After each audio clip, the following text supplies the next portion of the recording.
everybody, Miss Megan here. Thank you for joining me for another online session of Animal Tales with Miss Megan. This week's theme is birds, because birds also have tails, which fits in with our summer reading theme of Tails and Tales. So I'll first read the book that inspired the craft that you can either pick up in the to-go packet or download the templates from our website. So it is a Seagull. So it is called Gary the Seagull. And it is words by Christian Johnston, art by Paul Hammond, and it's published by Nimbus Publishing. I thought it was appropriate to read a seagull book in the summer. In a small town on a beach by the ocean lived a seagull named Gary.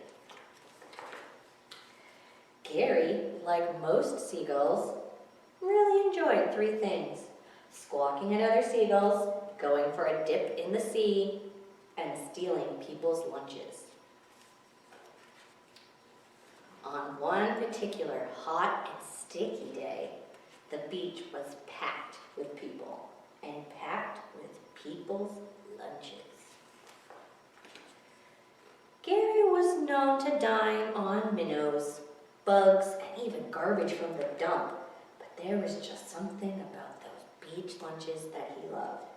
Anytime Gary or any other of the seagulls got close to a blanket or a beach tent or an umbrella, kids would pop up and chase them away, shouting, "Shoo, bird, shoo!" It was very disappointing for Gary. So, this one particularly hot and sticky day, Gary was getting more and more crabby and more hungry, when he noticed a small boy sitting away from the crowd, about to tuck into his lunch. Perfecto, thought Gary.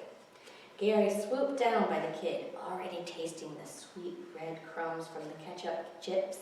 But the second he landed, the kid was on his feet, chasing Gary and shouting, "Shoo, bird, shoo!" This is going to take some of my patented seagull cunning and skill, thought Gary. "Officer Gary here. I have reports of some sandwiches with illegal crusts. I must commandeer your lunch in the name of the law." "Why, you're no police officer," the kid said, laughing. "You're just a seagull with a hat and a badge." And with a wave of his hand, he said, "Shoo, bird, shoo." "Rats." "Food inspector," said Gary, "just doing a routine check. I'm afraid need to test those ketchup chips, kid." "Nice try," the kid said, laughing. "Now shoo, bird, shoo." "Rats," Gary moaned as he made for the sky. "Hello, son, it's me, your dear old dad. Want to pass me some of those delicious fudge brownies I packed you?" The kid was not fooled a bit. "You are definitely not my dad. You are just a seagull in cuffs. No lunch for you, bud. Shoo, bird, shoo." "Hello, boo-boo, can you pass your mom some watermelon?" The kid was getting tired of this whole rigmarole. "You are not my mom," he said. "You are just a bird in a bikini. Shoo, bird, shoo." But this time, Gary stayed put. "Look, kid," he said, "I'm hot, I'm tired, and I'm hungry. If you can just spare a bit of lunch, I promise I'll fly off, and I'll stop bugging you." The kid thought about it for a moment. And then he smiled and passed Gary some watermelon, some ketchup chips, and what was left of his sandwich. "Thanks, kid," said Gary. "I owe you one." And off he flew. But then watch the background. There's one seagull. Now there's 4 seagulls. Aw, rats. So all the other seagulls saw him get a little bit, and they're trying to get in on the lunch too. That's the end of Gary the Seagull. I thought it was kind of funny. I love those costumes he tried to outwit that kid to get his lunch. Pretty funny. The next one is called Can Do It Bert by Ole Konnecke, and it is published by Gecko Press. And it's all about being determined, and it has a fun summer activity at the end. This is Bert. It's his big day. Bert is well prepared, mentally and physically. Bert checks everything one more time. Aha! Bert is taking a running start.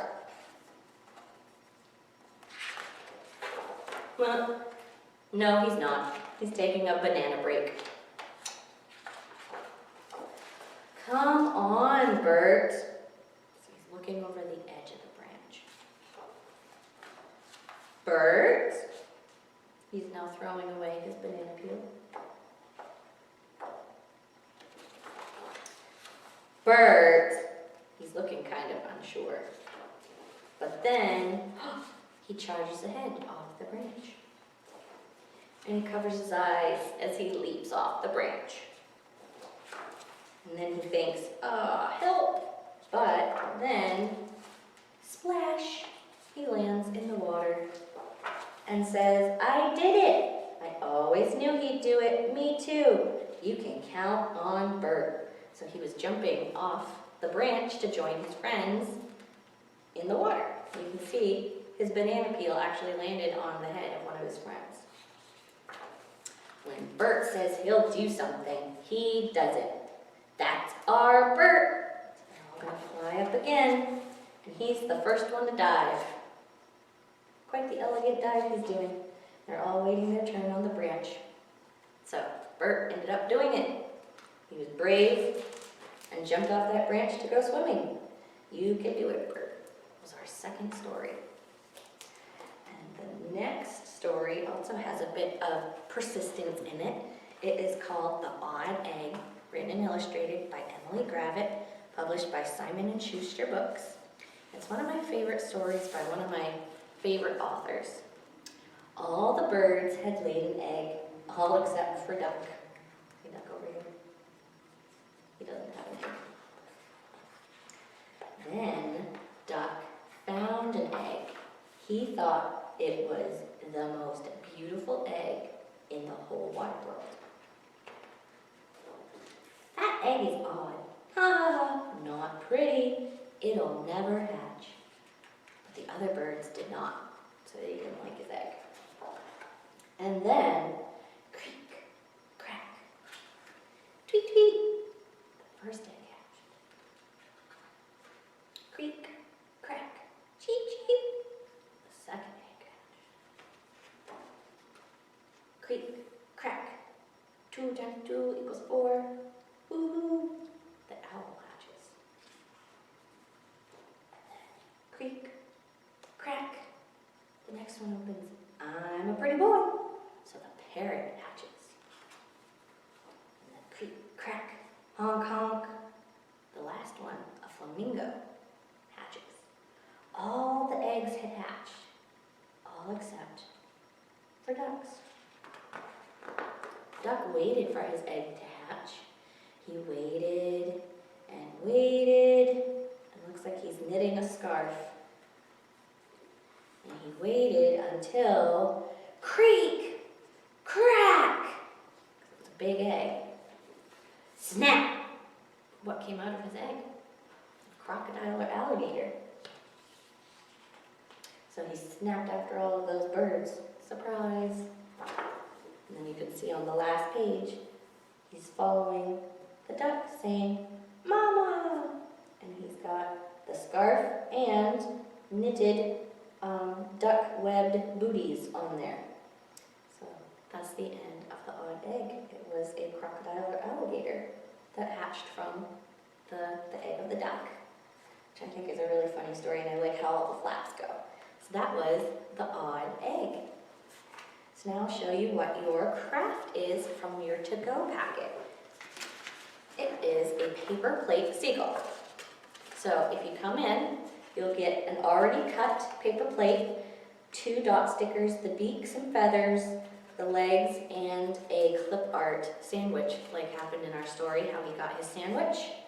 But if you can't come in and get it, there will be the templates online that you can use. You'll need your own paper plate and any other paper that would go on it. If you can't get the dot stickers, you can just use the circle I've put on the template for a sizing for paper. And then in the to-go packet, you'll also get a cute little coloring page that will also be available for download through our website.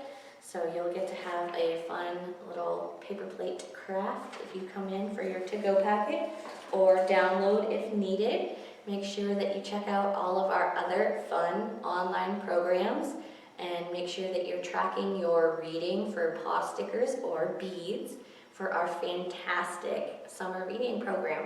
Hope to see you next week. Bye, friends.